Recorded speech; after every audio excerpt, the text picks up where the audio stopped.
Welcome to the Skiffy and Fantasy Show's Torture Cinema. I jammed your molecular disintegrator with my space molecular disintegrator jamming device.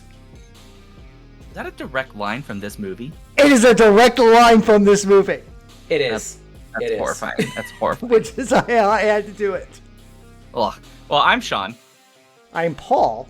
And for this month, we have a special guest, which is none other than Foz Meadows, who may or may not have personally chosen this movie for us to watch because it's their favorite. That would be lies, treachery, and slander. But here I am. You do realize under Australian rules, Shaun, now you're going to have to duel with poisonous snakes at 5 meters with Foz? Yes. And Foz is pretty trained in the use of poisonous snakes. I think you have a problem. Well, I would imagine Foz is actually trained with venomous snakes, since snakes. Damn it! I got it wrong again. Damn it! Yeah. So there are in fact watch your back, mate. Snakes. They're poisonous ones, but that's because of what they eat. There's actually a snake in Japan that eats a bunch of toxic toads, and so technically it excretes a poison through its flesh, through its neck. And so if you touch it and then lick your fingers, you basically die. So it's finger licking good. That's one way to Snakealicious. Snakealicious? Ooh, I like that. We caught a rattlesnake. Now we got something for dinner. You got it. You got it. It's from a song. Nothing but flowers. We gathered that. Okay, I didn't catch that, but thanks. Okay, well, today, this show, we are discussing, as I've mentioned before, the 2016 movie Star Paws, directed by Evan Trammell. There is no credited writer, apparently. No, there is. He is the writer. Oh, he's the writer. I double-checked the credits. He is the scriptwriter also, as well as the producer. Oh. I might have not put my name in the writer. I would have left that anonymous. I think would have been better off. Regardless, it features a number of individuals most of you have never heard of: William McNamara, Bobby Catalano, Doc Phineas Castle. What a name that is! Jason Pascoe, April Rose, and KJ Schrock. Yeah. So there you go. Question mark. This film was selected by our Patreon supporters, not through an accident of stars, and not after a strange and stubborn endurance, but after I brined them with delicious panettone. Wait, what? I did not do that! The poll theme this month was terrible films inspired by Star Wars, and I still think we should have done Star Crash, not this. Well, Foz may not know this, but the film was going to be Star Crash, and then I realized we'd already covered Star Crash, so we could have covered it again, Shaun. No. Mistakes were made. To be fair, Foz might have had much more fun with Star Crash, I think. I'm certain Foz would have much more fun with Star Crash. Yeah. So, I mean, to be fair, the bar is very low. That is a fair point. Saying that I would have had more fun with a different terrible movie is not saying much. It's, to quote my favorite line from Penny Arcade, it's like, this is better, but only marginally so, the way one might prefer to be stabbed than shot. Optimally, one is neither stabbed nor shot. Optimally, one eats some cake. But there are times when cake is not available and instead we are destroyed. This is the deep poetry of the universe. Great line! I mean, you're not wrong. You're not wrong. It can't get much lower than this, Foz. I'm just letting you know. This might be the bottom. Save it for I gotta say it. The only thing this film, I think, doesn't have, unless I missed it while I was having like a hallucinogenic experience watching this, is I'm pretty sure this film is not horrifically, grossly sexist in the way some of the other bad films we've watched have been. Yeah, it does have that in its favor. But does it pass the Bechdel test? No. I think it does. No, it does. Because the female dog talks to the female chicken about time travel. Oh, you're right. It passes the. Oh wait, it does pass the Bechdel test. We have completely got off script, listeners and watchers. Before we get into our complaint about Star Paws, remember to. Oh, that's your line. Yeah. Anyway, folks, if you'd like to suggest movies or topics to cover or guests that we should bring on, skiffyfanny.com/listener suggestions is the place to go. they might get discussed on future shows. We do SNF clacks and other kinds of things. So please do that. And then always, if you're not here presently live, remember that every Friday at 6:30 p.m. Central, we record one of the Skiffy Humanity shows. This one happens to be Torture Cinema, but we do other kinds. So please come, and it's fun. And we do the Speculative Dispatch for our Patreon supporters live as well, but that's on a Monday. So keep an eye out for that. Okay. Also, please tell folks about this show and review us on iTunes, Podchaser, Good Pods, and wherever else you listen to podcasts. Word of mouth is what makes fan-run podcasts like ours possible, and we need your help to find new ears for this ridiculous show to talk about even, yes, Star Paws. Don't pretend like you're not enjoying this, Paul. You wanted this movie. No, I wanted Star Crash, buddy. You took out a personal loan to pay all our Patreon supporters so that they would vote for this movie. Lies, damn lies, and yeah, no. Okay. Well, it is now time for us to get to the what are we drinking segment of the show. Because people may drink. You may have whatever you like to drink. As a reminder, some of us may be consuming an alcohol and some of us won't be, and that's okay. If you do consume an alcohol, please drink responsibly. Don't drink and drive. Don't do anything stupid while you're drinking. Be smart. If you have too much, sit on the couch, watch some Netflix, and just, don't do anything bad. Netflix please. And chill. Yeah, drinking irresponsibly leads to making movies like Star Paws. So that is true. Yeah, as it turns out. God, I really hope not. They made this movie for children. Spoilers. Oh, anyway, I am drinking dihydrogen monoxide. You mean monoxide? Dihydrogen monoxide. Water. Yeah. But that kills people, Paul. Everything kills people, Shaun. Everything kills people. You can suffocate in it.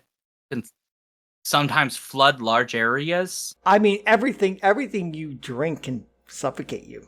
That's true. If you drink too much, you die. So I will stick to the water. The question is, what is Foz drinking? Yeah. I am drinking mango flavored makgeolli, which what is that? It is a Korean rice beer, of which I am very fond.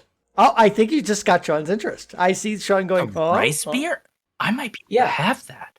Shaun is interested now. It's naturally carbonated, so it's sort of lightly fizzy. It's very tasty. I think Shaun is interested in this. What's the name of the brand again? Makgeolli? So the brand is Maku. Here, I'll hold it up to the camera. Okay. Maku. This is product placement. Okay. No, that's Maku, great. If you want to sponsor Torture Cinema, call us. Whoa. Okay, I'm going to be Googling them later to find out if I can have them. I can't presently really have beer almost ever at the moment. And so, but this might be an exception for you. It's not gluten, it's purines. Purines I'm not supposed to have, and all alcohol has it, but beer has the most. But most beers are, they're made with wheat, which... And this is not. This is made with rice. So I might be able to have that one. So, and you said mango flavor, so... Yes. You can get lots of different flavors. The basic stuff is just, the rice flavored. But I'm being bougie and having the mango. That's the way to go. What are you drinking, Shaun? For me, I made... I'm just going to call it a sexy mojito because I put one of those cocktail cherries and some grenadine in it, which is why it's slightly pink. But I made a mojito with mint I'm growing in pots in my garden. Because you can't put them in the garden because they'll kill everything. So I made my own mojito. And it is very nice. It's got Diplomatico. So you're saying I'm going to be the sober one on this podcast again? I am the straight There isn't man. that God much in here. It's like a shot and a half of rum, Paul. It's not. Dear God. I have been very intoxicated doing this show. This is not going to be one of those days. No. Okay. This is a fair amount. Calm down. I'm calming my nipples. But I think now it's time. I'm calming my nipples. You say that to me all the time. I decided to turn it on myself. I'm bringing out all the guns for this episode, Shaun. Oh yeah, All the guns. Yeah, calm those nipples for me, Paul, please. Anyway, while I call my nipples, Foz, as our guest, can give us a brief summary of Star Paws, if Foz can. All right. So, for the uninitiated, Star Paws is like if you asked two very hyperactive 4-year-olds to act out the plot of Star Wars with their pet Bichon Frise / Shih Tzu / silly little white dogs, but they got really distracted by how much they love dinosaurs. That's essentially what we're dealing with. That's not wrong. I think as the old meme says, I'll allow it.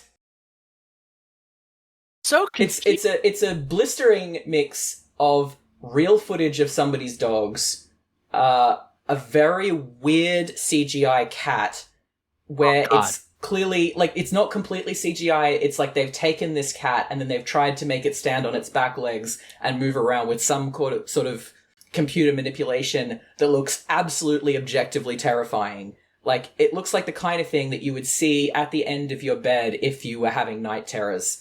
And that's the bad guy, whose name is compellingly Captain Adventure Cat. And who has clones. Yeah, and then nothing in the plot or the logic of the world makes any sense whatsoever, but would possibly make sense if you were 4. Your description of this movie makes it sound much more interesting than it actually is. If this film actually was like a bunch of children like got taught how to make a movie, you know, the basics of making a movie, and then made this movie, I would actually be like, oh, this is actually pretty good for like a bunch of children made a movie about their dogs and fighting space cats. That's the vibe. It's if you gave kids a budget. But adults is kind of what this. It feels like. Yes, they did. And I mean, I've never made a movie, so I can't say that it's sad. I mean, they made something. And that's good, and they appear to have gone on to make other things with, or at least Evan Trammell does, with more of a budget. But whether that is a net gain for humanity / the creative arts remains to be seen. I will say that I will watch anything done by Evan Trammell over anything created by 18% gray goo AI. So. Yes. Clears the bar of I prefer this to AI. At least this comes by. At least this comes by its enshittification honestly. You know, like, yeah, that's a great way of putting it, Foz.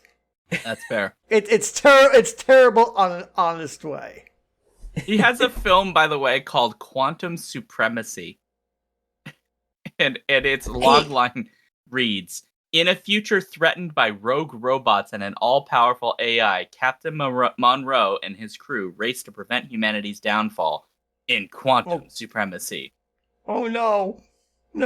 It sounds like a legit movie. I looked this guy up on Letterboxd because I'm keeping a record on there of all of the films that I've watched this year, which now has this including film this? on it, oh god. Which now has this film on it. But you know when you're looking at Letterboxd and you click on, you know, a director's name or whatever, and it comes up with all of the other titles, and it's got the poster for those movies in miniature. Yeah. And this guy is responsible for another film. And the thing is, when I was looking at the poster for this film in miniature, meaning the font is not big, it's miniaturized, it looked like the title of this film was Black Hater Vampire.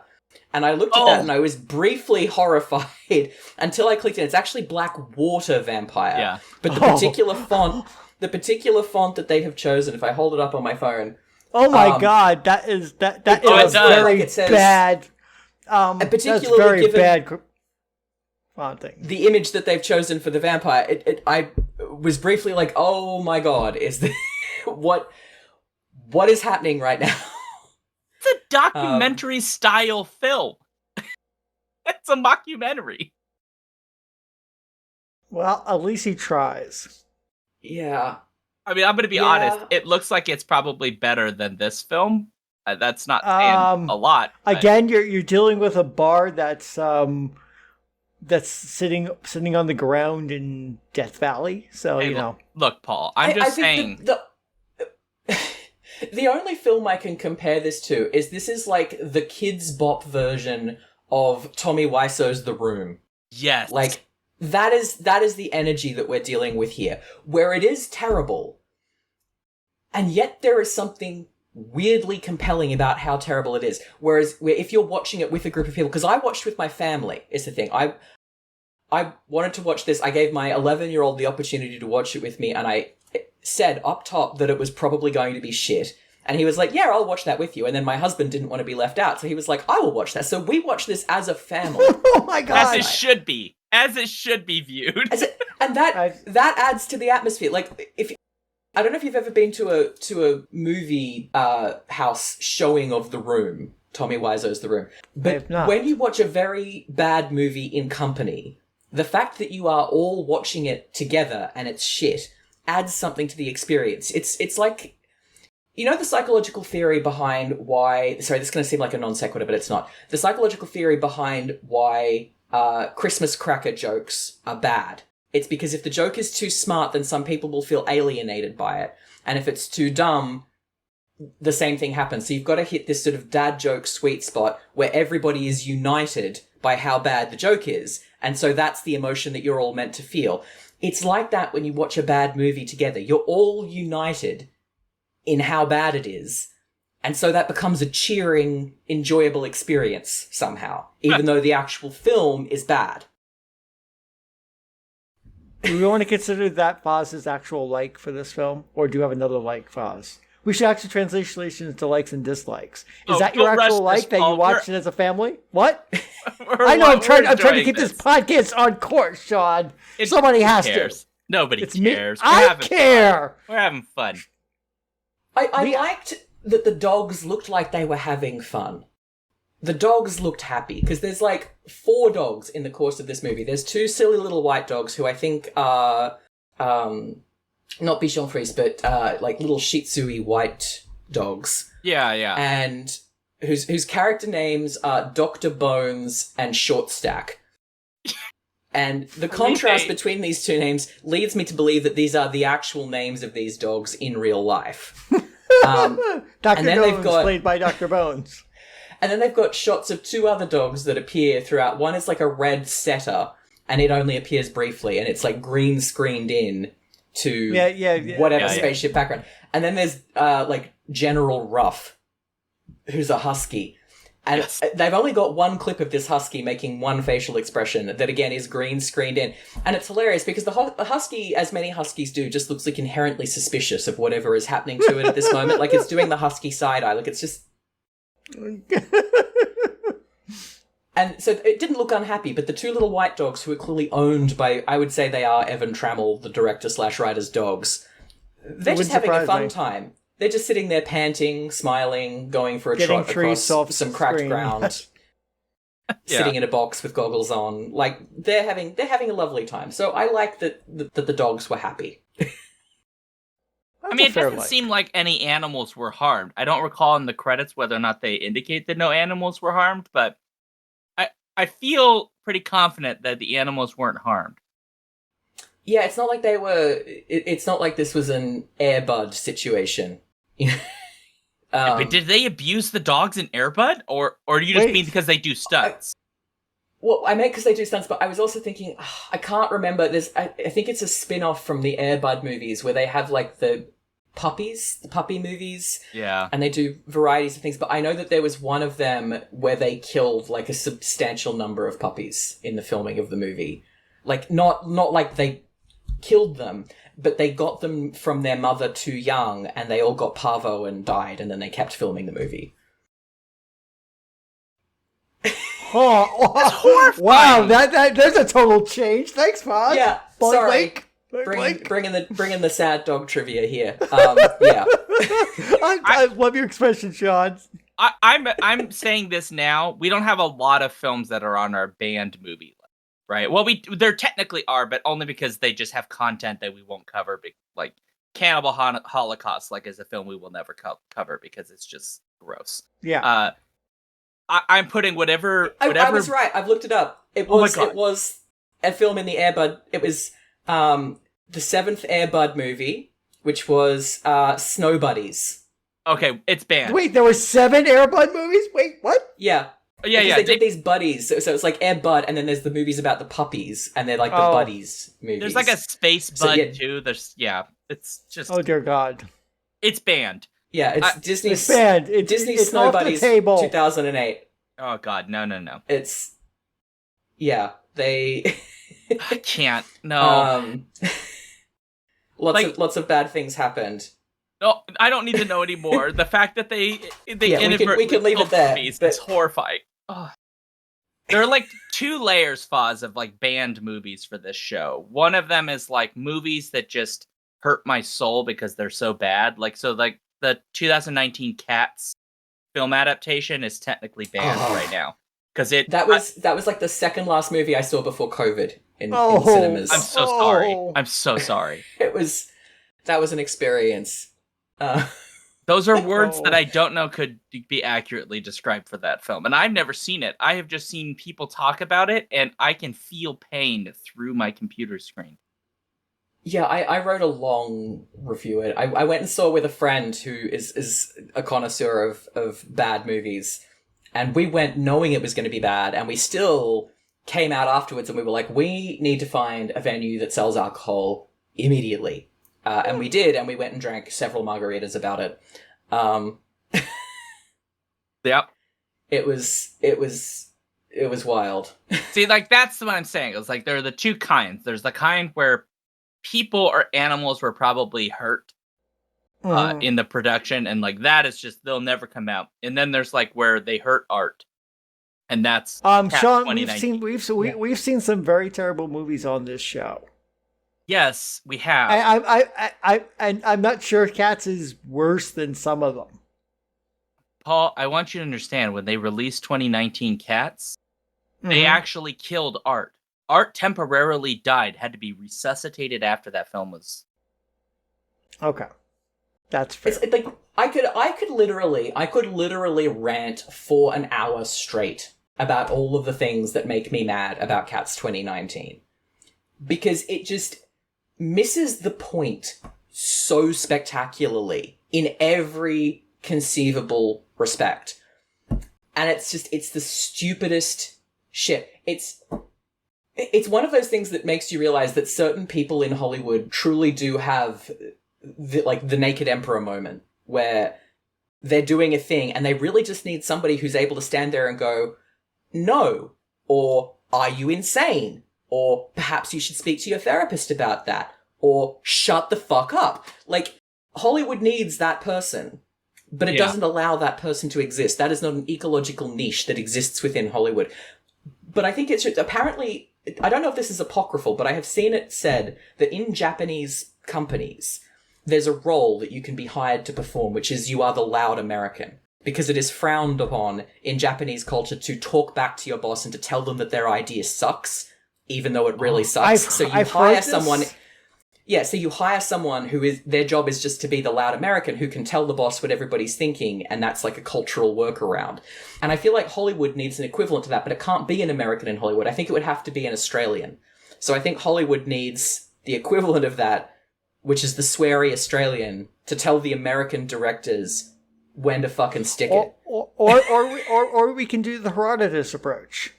According to Herodotus, the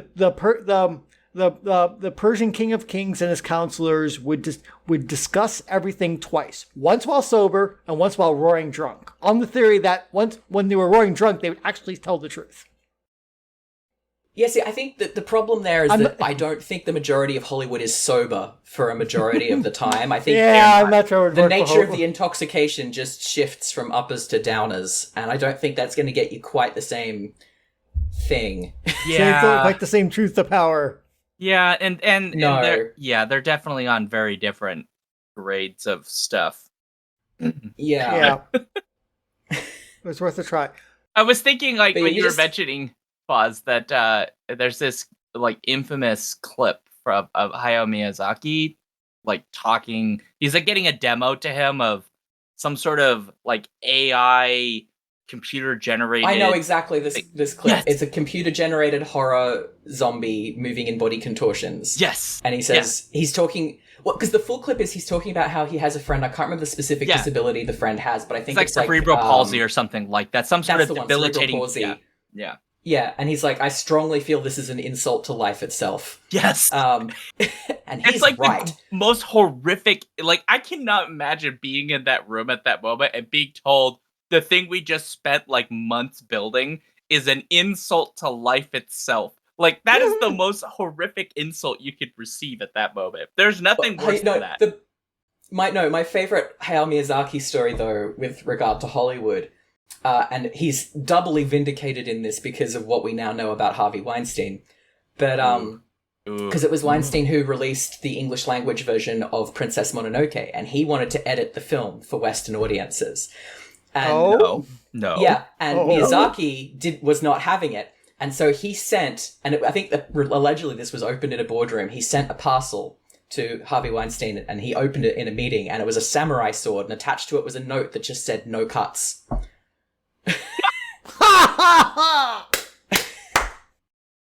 I love that man. A plus.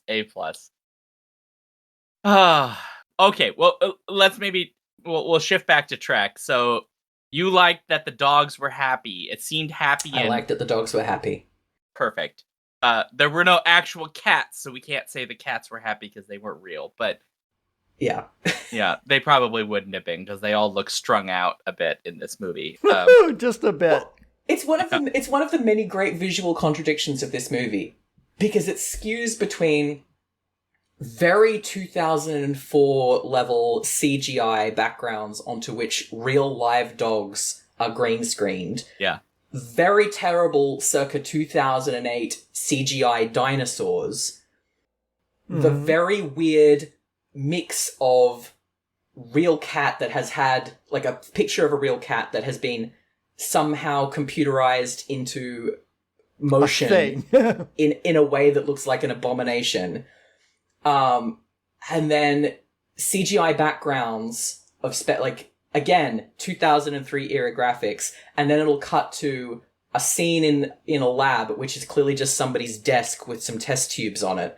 So it's like 5 different types of visual media in the one film, and it's very puzzling. It is very puzzling. With no attempt made to synthesize any of them. No, none whatsoever. There is no cohesion to this entire movie. I mean, I just want to note right now on screen on Twitch and also on my computer is the poster for Star Paws, and the cat shown on the poster for Star Paws does not look anything like any cat shown in this movie. It almost looks real. Not quite, but pretty darn close. No, and the other thing it does not. Yeah, it might be a real cat. The cat has a clone. The cat has a clone army, right? And so that explains why they only have one CGI / distorted real photo. But the only one of the clones that talks to Adventure Cat is number 9. I can't figure out why. It's 9 lives. I guess because they'd have to do a different voice if they had a different clone cat talk to him. But also 9 lives. Yeah, I guess that works. But that was the other thing, though, because there are 3 that I caught, because I was zoning out a bit at times, I'll admit. There are, like, 3 separate adult TV and movie and comic references. Oh, right, that's my like. Movie that have no place being in it. Yeah, there's a Tony Danza Who's the Boss reference in the middle of this movie. Yeah, that's my like. There's a Gary Larson Far Side reference in the middle of this movie when they're talking about the Thagomizer. Oh yeah, the Thagomizer, yes. Yeah. So for those who don't know, the Gary Larson Far Side strips, which have had their heyday through the late 80s through to the very early noughties, series of absurdist cartoons, one of the most famous is a picture of a caveman scientist addressing an audience of caveman scientists, pointing to a picture behind him of the spiky tail of a stegosaurus and saying, now this we have named the Thagomizer, after the late Thag Simmons, the implication being that Thag was killed by the tail, and therefore that's why it's the Thagomizer. But the thing is, paleontologists at the time loved this cartoon, and they didn't have a name for that part of the tail scientifically. So it is now in real life scientific literature that is called the thagomizer. And they drop this fact in the movie when the dogs go back in time. Yeah, and it is. Did you not know that? It's a delightful bit. It's a delightful piece of information, but encountering it in this movie, I think the trend's trying to keep the adults awake. I mean, why else would you make a Tony Danza joke? Oh, don't worry. CG cats will keep you awake with nightmares. Come on. Yeah. Oh, God. So that's my like. There are dad jokes in this movie. Yeah. There are a lot of dad jokes. Yeah. So I mean, it's meant for kids, so like, I guess that kind of makes sense. I mean, like the quality of joke. Well, what is your like, Shaun? Hold on, Foz wants to say something. Oh, no, you go. We can come back to me because this is going in a dislike. So. Okay. Yeah, we gotta do the likes before we go into the dislikes. I gotta say, there is nothing I really legitimately like about this movie that is the movie's fault so much as a byproduct of the movie. Because I don't like what they did to cats in this. I am not a fan. But I will say I had this very fun moment of going back in time to all of the times I went to the library and checked out every dinosaur book I could shove into a backpack that they would let me take. Because I was one of those like dino kids. Like when I saw Jurassic Park, you see Jurassic Park and he's like, "Oh, like look at me, I'm so cool. I'm like a paleontologist. I find bones and all." I was like, "That looks so cool." Not realizing that it's really just like a lot of digging and painstaking with like little brushes and stuff. So I wanted to be a paleontologist when I was like a little kid. This brought some of that back, but only to remind me that in so many ways that this movie handles dinosaurs rather poorly. But at least let's move to this. Yeah, that'll be dislikes. Yeah, I don't know. Like it was kind of fun. Like, oh, there's dinosaurs. Do they need to be in here? No. There's no legitimate reason for them to be here. But let's be real. If you're a kid and there are a bunch of dinosaurs in this movie, you're excited. You're gonna go, "Oh, dinosaurs! Wow, dinosaurs are cool." Like, okay, this. If I can move on to a dislike, go ahead. This is my, of all of the, and I use this as a pun, of all of the bones I have to pick with this movie. Oh boy. The central conceit of this movie is that the dogs and Captain Adventure Cat are trying to get something that keeps being referred to, and it's every time it comes up, it's the bone in this particular inflection. It's not just a bone or the bone, it's the bone. Mm-hmm. And the point is, they've found the bone in the modern day, and they've done chemical analysis of it to determine that it's the bone that supposedly has some sort of magical properties and is also like a treat that never runs out. But despite having access to the bone in the present, they build time machines to go back to the age of the dinosaurs to get the bone. It's a fucking fossil. If you go back that far, you should be going back and the creature the bone was part of should be alive. That should be the point of going back in time. Oh, you go back far enough to get it fresh. No, they've gone back to the Jurassic era and it's not. It's just a bone. Like, it's the weirdest and most pointless shit. And I'm not even sure a 4-year-old would come up with this kind of distorted logic. Because a 4-year-old be like, "Oh no, it's part of a dinosaur and we have to bring the live dinosaur back to get the bone." Like, they would do something with that. Whereas this is like, no, we have to time travel to get the bone that we already have. Well, what they said, they only had a fragment. They said they only had a fragment of the bone. So they're going back for the whole bone. Well, no, but that's the way I understood it. They said that, but they had a photo of the whole bone. Like, when he's giving his stupid dog press conference. Because I don't know if you noticed that the first time he does the press conference, one of the people making the movie, because you don't see humans appear really. Well, actually, no, you do in like the Confederate battle scene, which is another thing that happens in this movie when they're testing the time machine. Instead of going back to the Jurassic era, they go back and they get a Confederate battle, which they've clearly just taken footage of someone's Confederate Civil War reenactment and shot it and then green screened the dog in on the hill to make it look like she's watching the Confederates at a war, which is the weirdest shit. But apart from that, humans don't really appear in the movie, except at this fucking press conference where you've got a green screen picture in the back of the whole bone. The whole bone is pictured there. It's a photo. It's not a drawing. You've got the dog at the podium, and then there's a man's hand holding the microphone up to the dog. And it's clearly a mistake, because every other time they do a press conference, there are multiple press conferences in this movie. So many. You don't see the hand. They just clearly didn't get the shot right, and they were holding the microphone too far. Uh-oh. Oh. No. Yep, and didn't fix it. No. Bad editing. It's not explained how this is supposedly Earth in the modern day, but the dogs have a space station and spaceships and time travel technology. But it's not Earth in the modern day. They explain that we're dealing with the multiverse here, so it's obviously an alternate Earth. Oh, it's something, but it's very weird. And like also the chicken, there is a chicken named. Oh yeah, there's a chicken on it, like an asteroid or planet thing. I have no idea what. Yeah, the chicken physicist, yeah, of course, as you do. Yeah, the chicken time travel expert. Yeah, who the dog Short Stack goes to interview to see if the chickens will give them their time travel technology. Yeah, but we'll only tell them the formula once.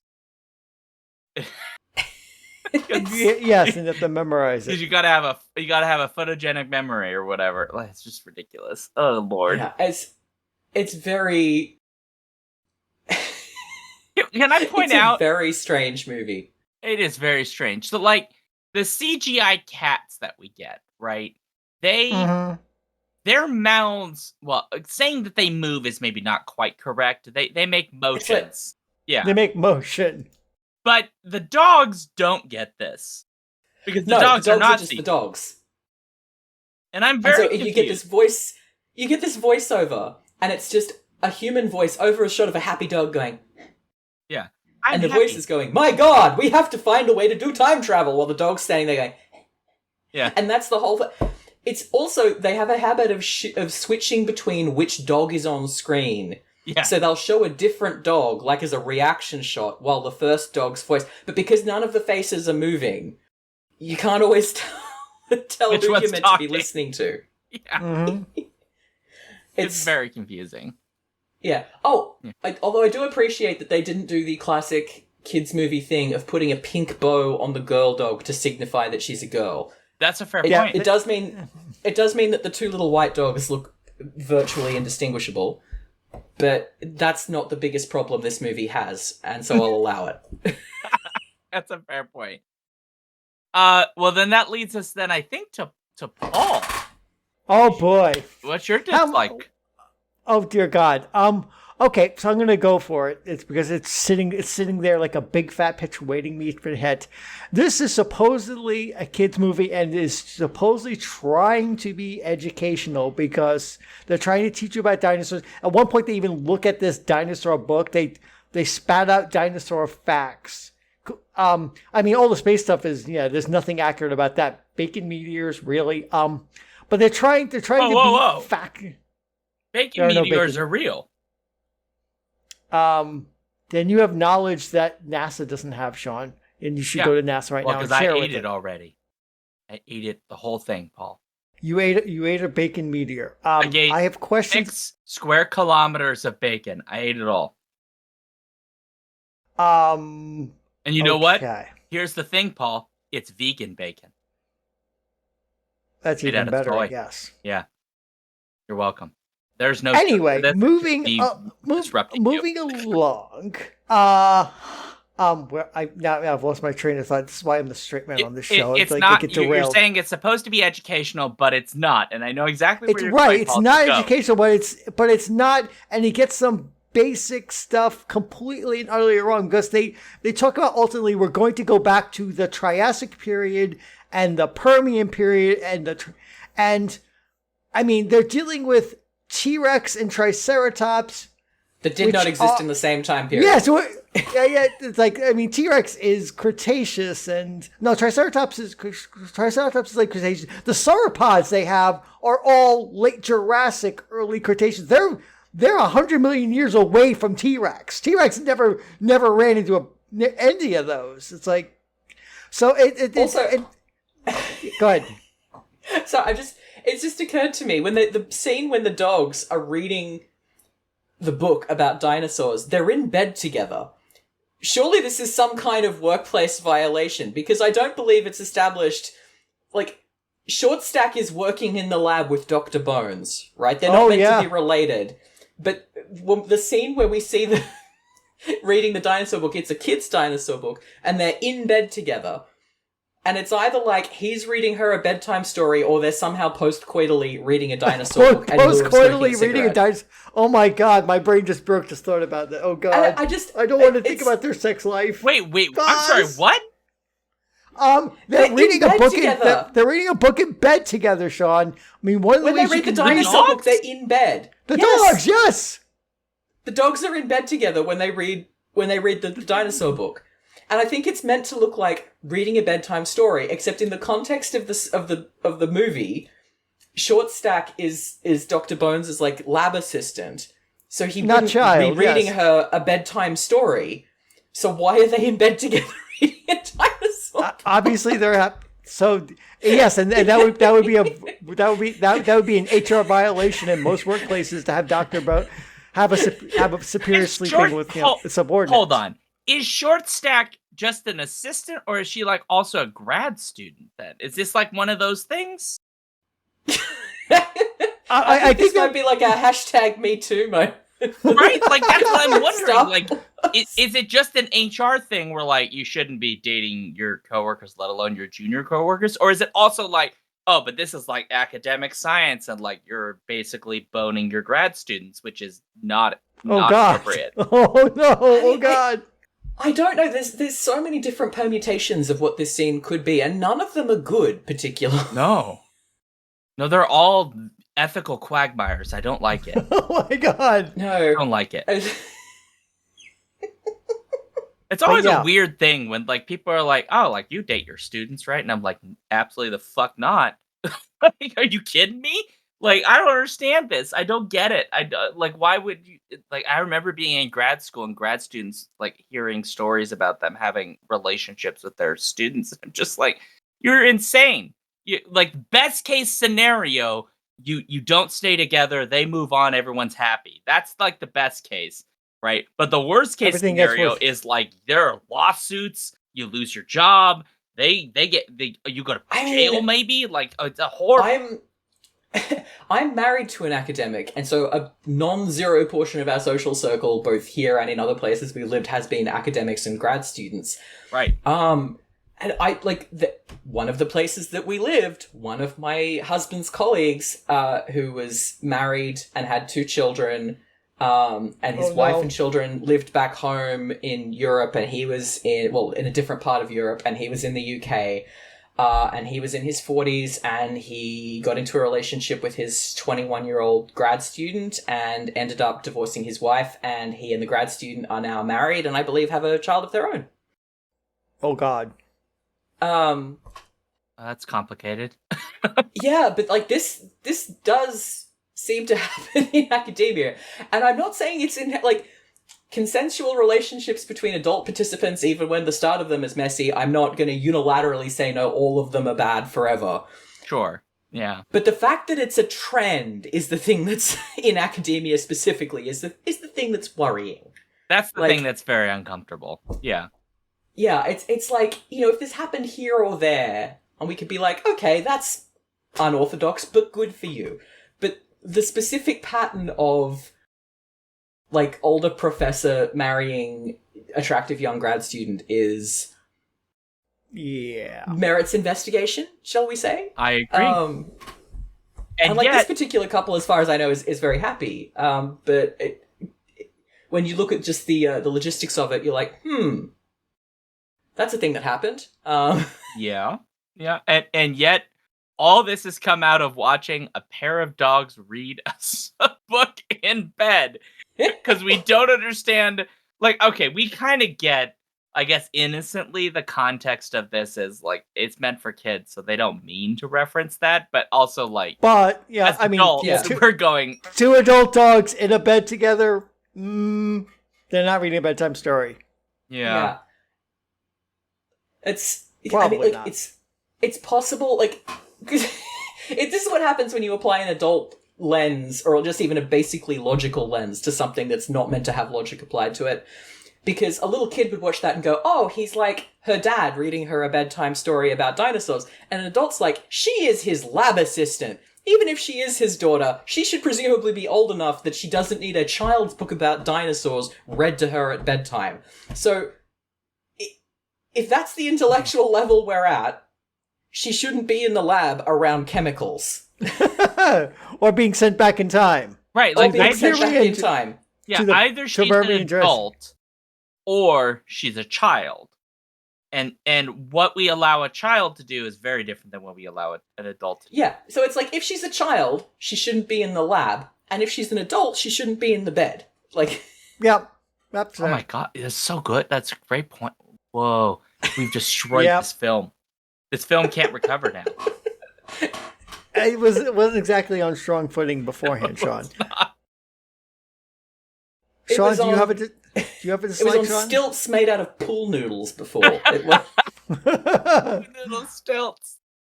Oh my god. I That's do have a terrible, dislike. noodles. My dislike is I hate what this film has done to cats. yeah, the cats Yeah. are very unfairly demonized in this.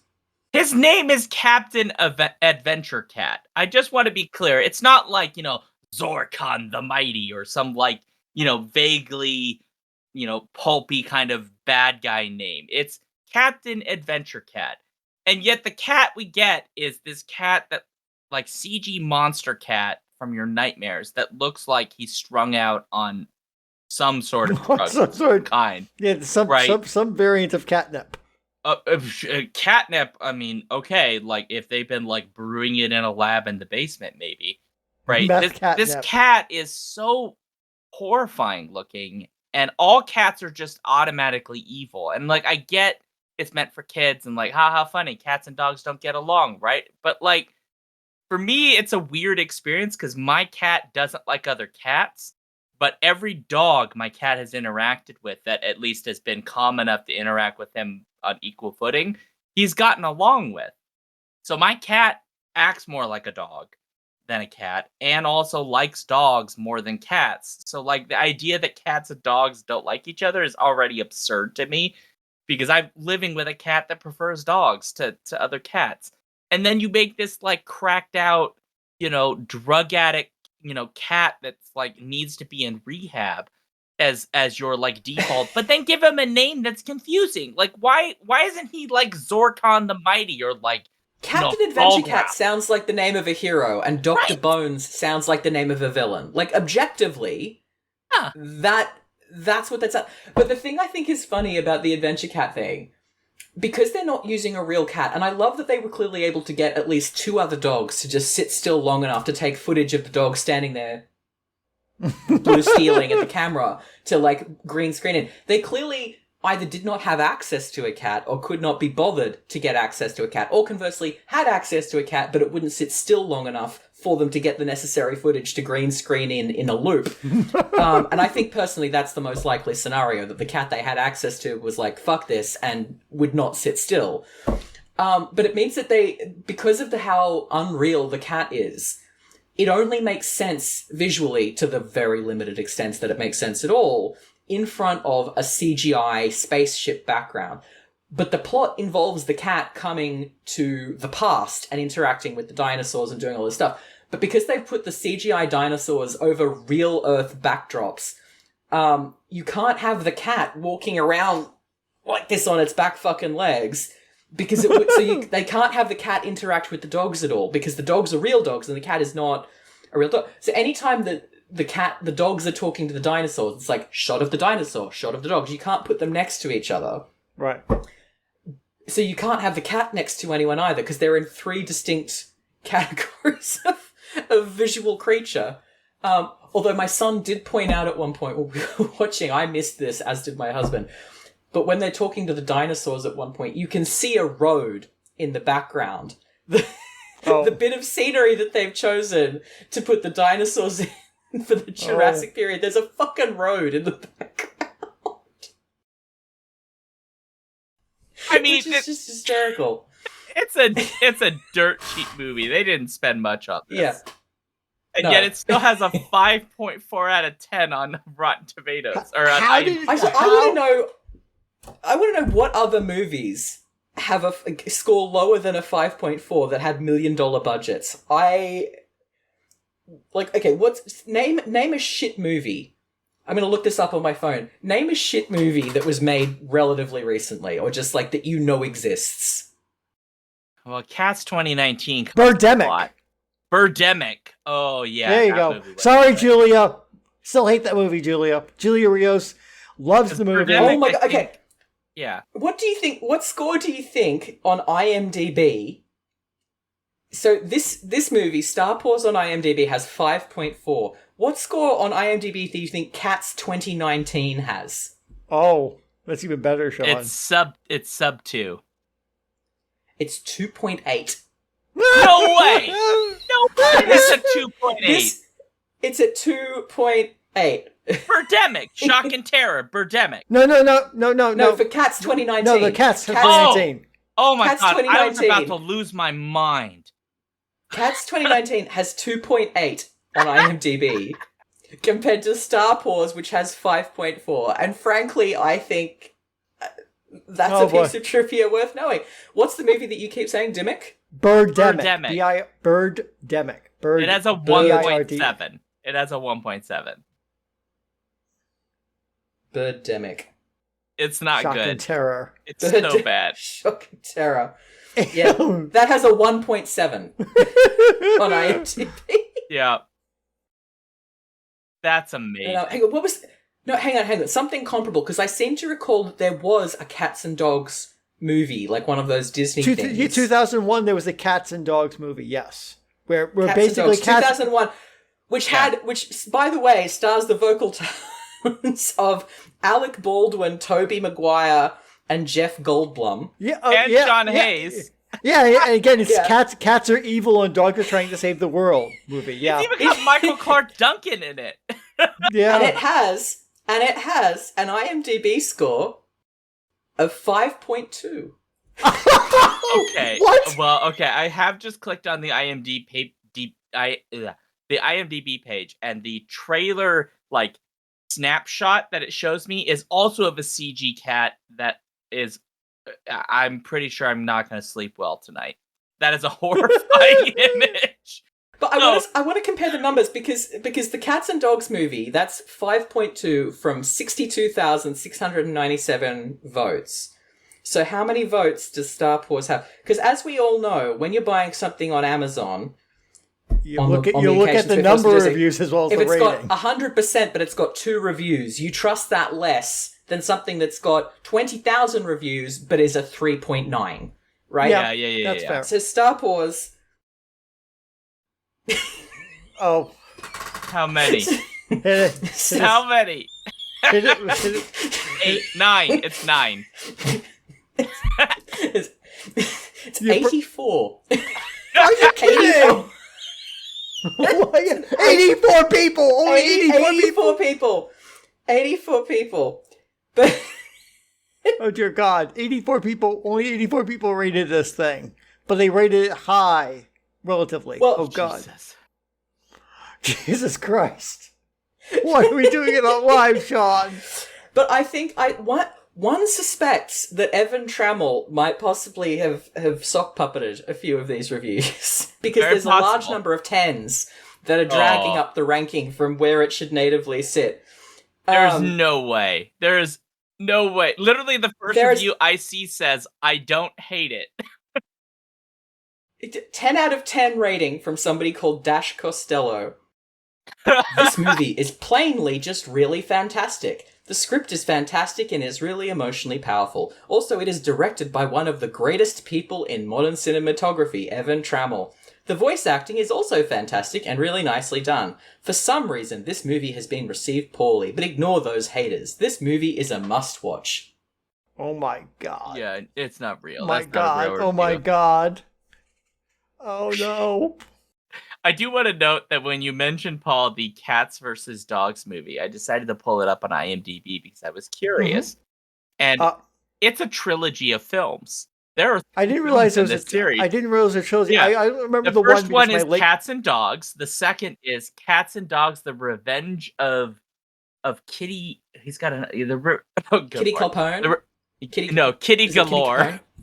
Kitty Galore. I remember seeing ads for this. And the third one is Paws Unite.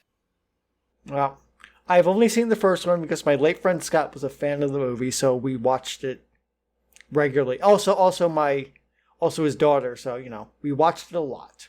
This must have been in that era when they were trying to make lots of like animal themed movies because right, like G-Force wasn't that far past this, like maybe 8 years after. I mean, well, if we're triangulating Snow Buddies, the Air Bud spin-off that killed lots of puppies on set, it has a 5.1 on IMDb, and that rating is derived from 4,720 votes. Certainly. 89 votes for this movie. Pause. Yeah, I don't think any of the, because it's showing me more like this. All of the Air Bud movies have a lower ranking than this, as best I can tell. Air Bud has 5.3. Air Bud Golden Receiver has 4.5. Air Bud 3 World Pup has 4.5. Air Bud was it 7th Inning Fetch has 4.4 and also has a picture on the poster of a golden retriever holding a baseball bat in his mouth standing next to a raccoon holding a baseball. Air Bud Spikes Back 4.0. Air Buddies 4.7. Space Buddies 4.3. Santa Buddies 4.5. So that's the only one level pegging with Star Paws at this point. Oh no, sorry, 5. No, that's still under. 5.3, The Search for Santa Paws. Spooky Buddies 4.5. Treasure Buddies 4.4. Santa Paws 2, The Santa Pups 4.7. I'm horrified. Super Buddies 4.2. Snow Dogs 5.2. Like, I mean, Cats and Dogs, the third one, 4.4. I mean, I think what we're learning here is that it's in about the place that it should be for any movie aimed at children involving live-action dogs. That's horrifying to think about because, like, if you're asking me, oh, Shaun, name a movie involving animals that you really, really love, I'm going to say 2 films, Milo and Otis and Homeward Bound. Oh no, don't ruin this for me, Foz. Don't take it from me. No, don't do it. I say this loving both of those movies. I grew up watching both of those movies, but I have a horrible suspicion that a number of animals were killed in the making of Milo and Otis. No! Oh, no, well, Milo and Otis, I think you're probably right. But not Homeward Bound. Please tell me not. Not Homeward Bound. No, I think Homeward Bound is fine, but I remember seeing a tidbit floating on the internet that I feel Milo and Otis might have... I think some of them may not have made it. Oh dear. Oh my god, it's on the wiki page. There's animal welfare allegations. Oh my god. When the film was released, some animal welfare orgs alleged to have had a number of complaints from people who had seen the film were concerned that it could not have been made without cruelty. The film was reported to have the approval of the American Humane Society. The AHA attempted to investigate cruelty rumors through, quote, contacts in Europe who normally have information on movies throughout the world. While noting that the contacts had also heard the allegations, they were unable to verify them. Okay. Quote, we have tried through humane people in Japan and through another Japanese producer to determine these rumors are true, but everything has led to a dead end. So let's say they were rumors, but that's very different than we definitely know. Okay, that's good. But also, like, I haven't seen that movie since I was about 5. But it does involve animals in some fairly hazardous situations. Yes, it does. I recall. It does indeed. And it's apparently a Japanese film. I didn't even know it was Japanese. No, I didn't know that until I just looked it up now. It was? I saw it in a Yeah, theater it's- because my uncle worked at the theater and got free tickets when I was a kid. And so I went and saw it in the theater. I had no idea it was originally a Japanese film. I now want to watch it in Japanese. With subtitles, because I can't actually understand Japanese. Yeah, I did not know that was a Japanese Right? film. Learned a new fact. Okay, well, look, you can't take the sky from me, Foz. You can't take Homeward No, Bound or Milo and Otis from me. I mean, you say you can't take the sky from me, but we very much can take Firefly from you now. You in can light now. of, you know, Yes, Firefly various is things. canceled. Yeah. Shaun, you still have not told us your dislike for this film. Oh no, I did. It was the Sorry, I keep sidetracking everything. the horror What's that? crack cocaine cats. Yeah, Okay. but it was. Okay. Great. So it does that means bring us to the conclusion now, which is we have to give our final thoughts and a grade, which is how we do this. And I've already told Foz this, but we use the American grading system with pluses and minuses. So the top grade is an A plus, and the lowest grade is an F minus. And so I will throw it to Foz first. What are your final thoughts about this film, and how would you grade it? Okay. I think I'm gonna give it a D minus, not the lowest possible grade. An effort was made. It was clearly made in a way that was nice to the dogs, which I respect. And it was clearly seemed to be made by two people, or by people who just thought it was very cute to make a cardboard box wrapped in aluminum foil time machine in their home office and put goggles on their dog and make the dog sit in the box, and the dog was having a wonderful time while a voiceover said that it was having a time travel adventure. And there is something very sweet about that. There's something sweet about the fact that they seemingly found somebody's high school lab to shoot a scene in using an actual centrifuge when the dogs are doing science, but Yes. couldn't use the real background. It's a real centrifuge, but they couldn't use the background of the lab because that would mean they'd have to bring the dogs in there. So you've got a centrifuge on the bench and then a green screened background. There's something charming about the way that it sucks. It's very. We had $3.50 at a dream and some dogs, and this is what we made with it. And I can respect that. And I think that if I were a habitual stoner and I wanted something to put on while I was baked with my 3 or 4 year old deeply dog and dinosaur obsessed child, I would find it pleasant. And I did laugh a lot watching it with, I'm not sure we were meant to laugh, but I did laugh a lot watching it with my son and husband. So yeah, I'm gonna give it a solid D minus. Not the worst grade imaginable, nowhere near the best. Shit, but in a completely inoffensive way. It's not sexist. As we've said, it passes the Bechdel test because Wilma the chicken and Shortstat the dog talk about time travel. And they're both named characters, which is the qualification by which we measure this. Sorry, the idea that this film might be one of the most feminist films we've covered, not by intention, just inadvertently, is just so It breaks absurd. my I brain love to it. think about that. The Me Too allegations about the inappropriate relationship between Dr. Bones and Shortstack notwithstanding, that's an adult reading imposed on something that is not, well, presumably not trying to make sense, but if it is trying to make sense, it's trying to make sense the way a 4-year-old makes sense when they're trying to explain to you how they didn't eat the cookie that's crumbled all over their shirt. Yeah. It's not doing a very convincing job. But yeah, D minus. D minus. Perfect. All right, Paul, final thoughts, grade, go. I was going to be much harsher on this film until I just heard Foz's emotional plea that it is not the worst movie ever made. It's not, okay, upon reflection, upon thought, it is not, in fact, the worst movie you've ever done for torture cinema. That still remains Wow.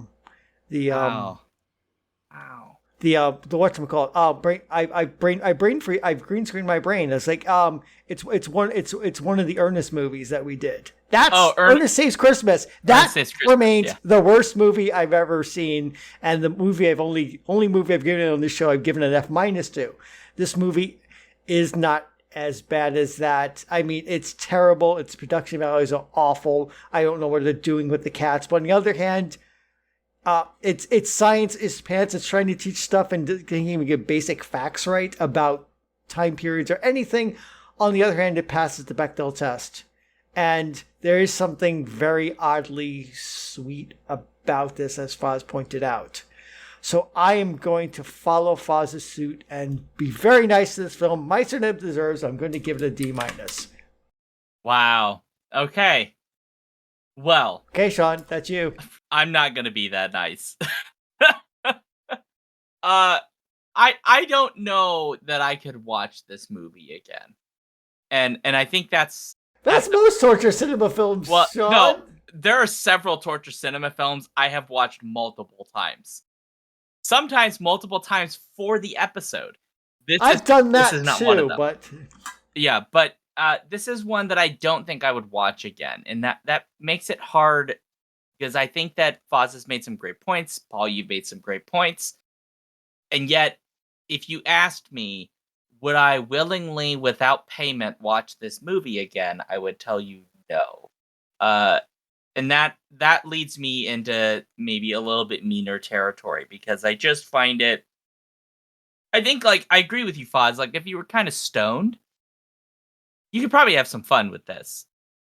I know, but I mean, to be fair, if you were stoned, you could have fun with the 2001 Winamp Windows Media Player visualizations that used to go on while you watched music that you ripped off Kazaa. Like, most things are entertaining when you're stoned. But yes, you're completely correct. And but also, this wouldn't give you a bad trip. That's true. God, I miss Winamp. Thank you for that.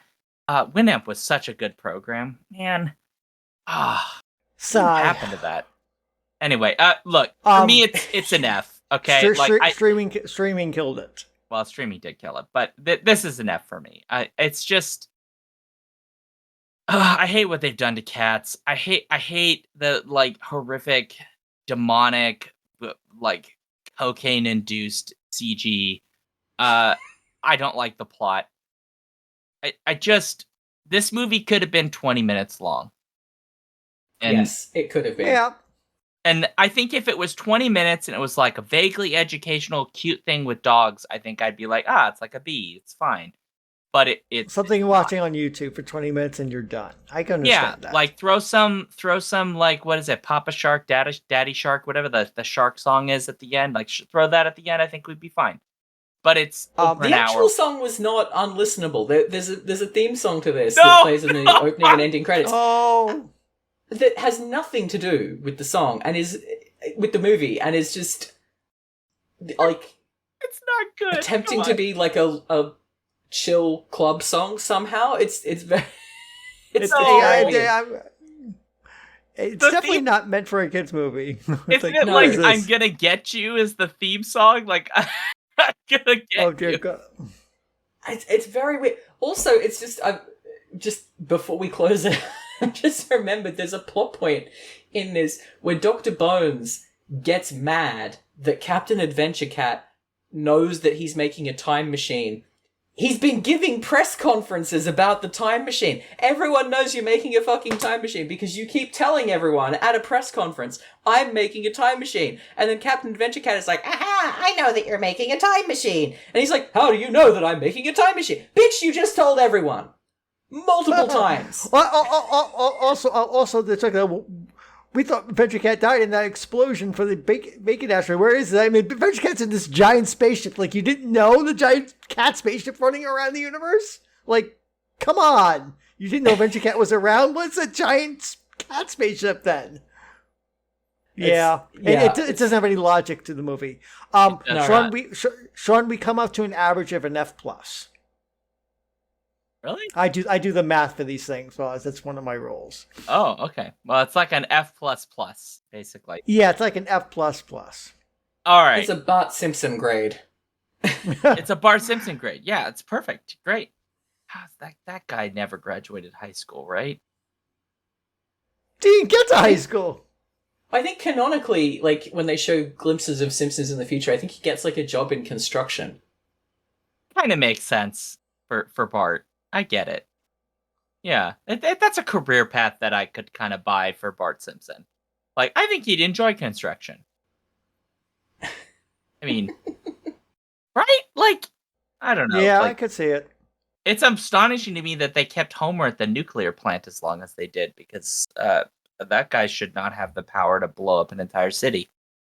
Ever. Well, I remember seeing somebody say that The Simpsons has been on for so long. Because remember, it started in the 1980s and we're now in the 2020s. It's been on for over 30 years, for close to, like, I think 35, 36 years now.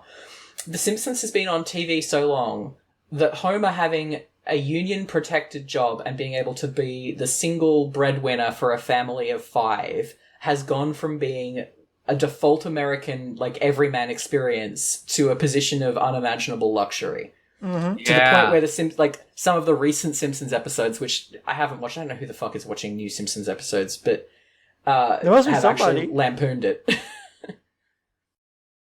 I mean, it's wild to think about. Like, you're not wrong, though. Like, isn't it interesting? Homer's living the American dream. Good God. Yeah. Like, and in a way, it's become more like the dream than when the show first started, because it has actually become almost like literally a fantasy. It's become aspirational. Homer Simpson is now aspirational in terms of his home and his job. Wow, that is wild. And he was meant to be, like, barely scraping by. Like, early Simpsons, they don't have a saving account. They are sort of not quite paycheck to paycheck, but Homer spends all of the money at the bar. Yeah. You know, like, it's not aspirational in the 80s and 90s. He's just like a schmuck. Yeah. And now that's like, oh my god, they can afford a house. They go on trips. They go on family vacations. My trainer is 21 years old and, like, talks about how much they're paying for rent and like how much I'm gonna have to make to be able to afford a house, and I'm like, yeah, you're never gonna be able to afford a house. Like, we don't even live in that expensive an area. But I'm looking, and it's like the kind of job that you would need to get to be able to afford a house here. Like, you'd have to have my job, like, as a professor. Like, and even that's not luxury. It's just I paid dramatically better than a minimum wage worker, and I'm not even paid that much. It's just bonkers how things have changed. Like, we have a house and a mortgage, and literally the only reason that we do is because lightning struck 3 consecutive times, which is the area that we live in. The university where my husband works as a professor has bought all of the land around the university historically, and it builds houses on them for the specific purpose of renting and selling them exclusively to university employees, so that the staff don't get priced out of living near the university as they do virtually everywhere else. But smart. It retains ownership of the houses via a land lease. So we own the house, the university owns the land, and that means that it can control who buys and sells it and for what prices. So all the prices for the houses in our area are capped to keep them affordable, specifically for university staff. So first lightning strike is that we live in an area that has that program. The second lightning strike is that I got a book contract right at the moment when a house became available, which is the second, because you have to be in, like, a wait list and a lottery here and we were on that for years. And a house that we could afford became available precisely at the moment that I got a book contract, and thus had a lump sum of money that we had not previously had to use as a deposit. And for a house that is more than half the price, or, like, less than, like, however that works, half the price and then less of anything else comparable within, like, 100-mile radius of where we live, because it's specifically meant to be affordable. And, like, those are not those are the conditions under which I, an elder millennial, have a house. And those are not duplicable conditions. Well, that's that's the slot machine approach. Yeah, I had it's just I had similar lightning strike. The housing market, it was still probably up beyond what it should be for the area, but it had declined a little bit. And then COVID hit, and then mortgage rates bottomed out, and I got almost at the bottom of the mortgage rate. And so I could afford a house all of a sudden, a thing that I never thought I was going to ever be able to do. And then I bought it, and unfortunately I'm moving now, but so I have to sell the house now. It's now worth way more than what I bought it for, which annoys me, because I keep having to pay more in taxes for a thing that I had no control over, which I don't quite understand, but whatever. It still means I'm going to sell the house more. Yeah. Housing prices, the way that so many boomers do not understand that what is their gain is the loss of everyone younger than them in terms of housing prices. Like the house that my childhood house, I think my parents bought in the late 1980s for like $100,000. And that house is now retailing for over $1 million. The house that my mother recently sold, so this is a house that my dad inherited from his older sister. And she had she had 2 properties that she left him. That house, and I lived in it, I rented it from my parents when I was in my late teens. My cousins rented it, my godmother's kids rented it, cheap and affordably because it was family rates. My my aunt bought that house for, I think, $60,000 in like the 1960s or 1970s. Purely in what was then a shit area of Sydney, purely because it had a large fenced-in backyard for her dogs to run around in. And then she proceeded to do all the home repairs herself because she was that sort of person. So the wiring and the plumbing and the back porch were a bit dodgy. My mother, when my parents moved in, they did it up a little bit, but not hugely. Like they just fixed the shit that was broken, basically, and made it a bit nicer. And then after my dad died, my mother sold it to move back to where I grew up, and that house sold for like $4.5 million. Jeez Louise. Because that area of Sydney is now like a bougie riverfront, highly desirable area. So $60,000 that my aunt spent in the 70s. You do the math on how much that's increased. Yeah. Like that's just insane. It's wild. Yeah. I realize that's not what the podcast's about. Let's talk about how crazy the housing market is, but it is wild to think about. Okay, well, we do have a final grade, which is that F+ that Paul said, and I think we can close out the podcast portion of this. So, folks, again, if you'd like to let us know what you thought about this episode, or you want to suggest other things for us to cover, whether that's torture cinema or other things, please go to skiffyinfanty.com/listener suggestions. You can also send us emails at skiffyinfanty@gmail.com. If you're looking for us on social media, we're skiffyinfanty pretty much everywhere. We have a link tree, which is linktr.ee/skiffyinfanty, which you'll find all of our active places. We're mostly on Blue Sky, Threads, Instagram, Mastodon, and Facebook.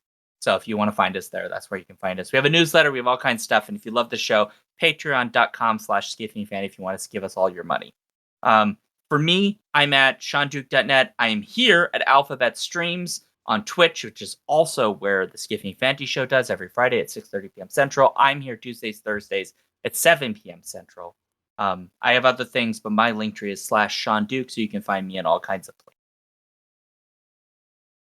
You can eligibly find me across the internet as Prince Justin, from book reviews to podcasting to streaming to sharing photography and much more. And I'll be at Glasgow at Worldcon this summer if you want to meet me in person. That's probably the most likely spot to find me. I'm Foz Meadows. You can find me pretty much everywhere on the internet as FOZ Meadows. I have books out. I'm a queer sci-fi fantasy author. My most recent books are A Strange and Stubborn Endurance and the sequel All the Hidden Paths, which is a queer fantasy romance. I also have a novella out called Finding Echoes. And I've got another duology of queer fantasy books, which are An Accident of Stars and A Tyranny of Queens. Which are multiverse! Yeah. Yeah, many fun. It's great, yeah. And you had a book come out last year, this what you mentioned. Yeah, so in December, All the Hidden Paths came out, and then in, I think, February this year, the novella Finding Echoes came out, which is another sort of queer fantasy sort of mystery novella in a different setting. And do we have anything else we should expect of you, like a convention appearance, any other work that you've got that you can tell us about? Well, I'm also going to be at Glasgow Worldcon in, was it August? Which I'm looking forward to. I have something else that I have written at the moment, and it is currently on submission, so I do not know if it is going to find a home, but I very much hope it does because I'm very fond of it. I hope it gets picked up too. Thank you. You're welcome. Well, Foz, this has been wonderful. Thank you very much for Suffering volunteering to come on to this and watch this movie and everything. We really appreciate it. Thank you for having me. It's been very fun. Okay, as required by the Skiffy and Fanny bylaws, I have to make this awkward. And that is, I want to let everybody know that Paul and I will now be making our own time travel animal-based movie. It'll involve snakes and lizards and my cat as the actors in the film. And Paul will be actually our scientific advisor for the film to make sure that we get all of our scientific information accurate, which is really, really important. And so we're gonna have a Kickstarter at the end of May here. And so if you want to donate to the making of this film, you can give us any amount that you're willing to give us. We need at least $32 trillion to make this work. No, Shaun, I'd be able to cut costs. It's only 19 trillion we need now. Oh, okay, we can cut it down. We got it to 19 trillion. Perfect. Excellent. Yeah. Okay. And, Crooked Souls just gave us 10 bits on Twitch. So we're rich. We're rich. Rich beyond the dreams of avarice. I don't even know what that's worth on Twitch. That might be a penny. That might be a That was penny a or Hitchhiker's so. Guide reference. You just snuck in a Hitchhiker's Guide reference. Did he really? Rich beyond the dreams of avarice. No, that's a Hitchhiker's Guide to Galaxy. That's Daffy Duck. Rich beyond the dreams of avarice. Oh, okay. Hitchhiker's Guide, the radio series, has a play on that. And I've just realized I've remembered it wrong because it's Gag Halfront, who is the therapist of Zaphod Beeblebrox, who says wealth beyond the dreams of analysts because he's his therapist. He's misquoting Daffy Duck. He's misquoting Daffy Duck, yep. This has gotten so geeky and so deep into the geekery that every single one of you gets 5,000 points, A+. And on Thank that you, Shaun. note, awkward ending and scene.